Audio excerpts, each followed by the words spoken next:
Character is like a tree and reputation like a shadow. The shadow is what we think of it, the tree is the real thing. Sir, my concern is not whether God is on our side, my greatest concern is to be on God's side, for God is always right. You can fool all the people some of the time, and some of the people all the time, but you cannot fool all the people all the time. Human action can be modified to some extent, but human nature cannot be changed. Common-looking people are the best in the world, that is the reason the Lord makes so many of them.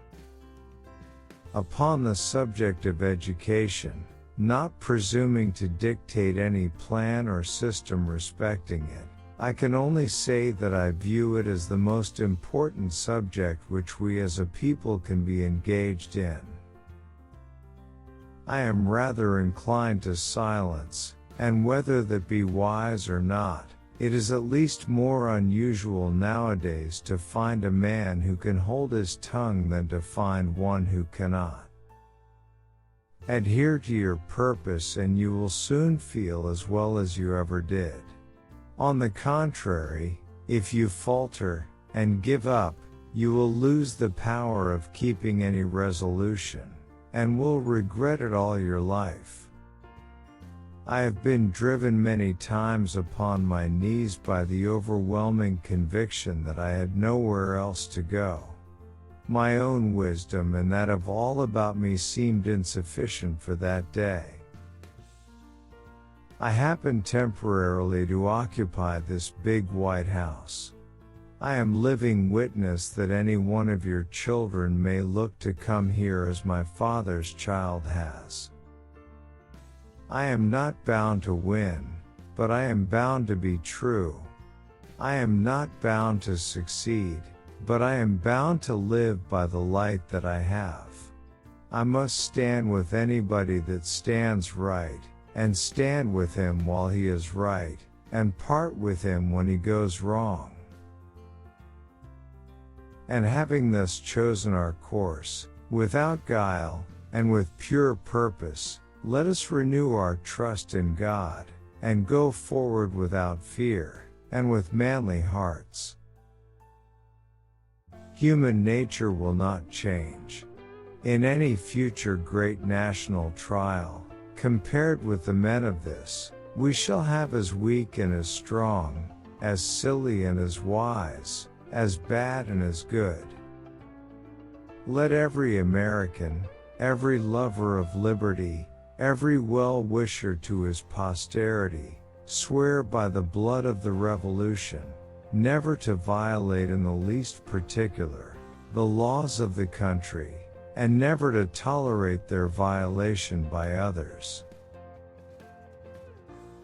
I know not how to aid you, save in the assurance of one of mature age, and much severe experience, that you cannot fail, if you resolutely determine, that you will not. I have not permitted myself, gentlemen, to conclude that I am the best man in the country, but I am reminded, in this connection, of a story of an old Dutch farmer who remarked to a companion once that it was not best to swap horses while crossing streams. This is a world of compensations, and he who would be no slave, must consent to have no slave. Those who deny freedom to others, deserve it not for themselves, and, under a just God, cannot long retain it. In giving freedom to the slave, we assure freedom to the free, honorable alike in what we give, and what we preserve. We shall nobly save, or meanly lose, the last best hope of earth. You think slavery is right and should be extended, while we think slavery is wrong and ought to be restricted. That I suppose is the rub. It certainly is the only substantial difference between us. Surely God would not have created such a being as man, with an ability to grasp the infinite, to exist only for a day. No, no, man was made for immortality.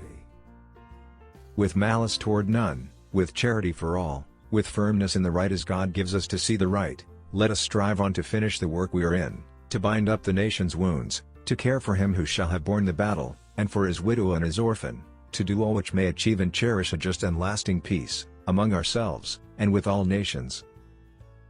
I have never studied the art of paying compliments to women, but I must say that if all that has been said by orators and poets since the creation of the world in praise of women were applied to the women of America, it would not do them justice for their conduct during this war. I will close by saying, God bless the women of America. In regard to this great book, I have but to say, it is the best gift God has given to man.